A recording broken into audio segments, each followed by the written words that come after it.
Hello everyone, welcome back to our channel. In today's video, I'm going to show you how to close your Lloyds Bank account.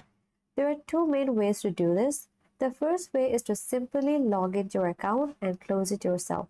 But the safer way, which I will show you, is to talk to a customer support. To do that, go to your browser and go to their official website. Once you're in their website, scroll down until you find a section called Call Us. Here, now all you have to do is click on it. Scroll down a little bit. Now you will see their support is 24/7 and you can get help from a real person.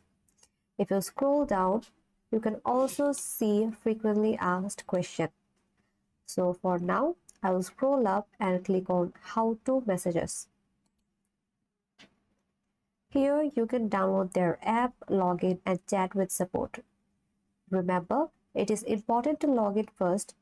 You can also call Lloyds customer service by searching their phone number on Google, especially if you're outside the UK.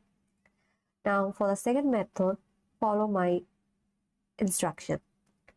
All you have to do is log into your Lloyds account in your browser, click on More Action on your account page, then click on Close Account. It will take you to a new page. If you have any money left in your account, you can send it to another bank. After that, you will have to choose a reason for closing the account. Once you finish, click on Confirm. And that's it. These are the ways to close your Lloyds Bank account. If this video helped, please like, subscribe and leave a comment. And share this video with your friends. Thanks for watching and I will see you in my next video.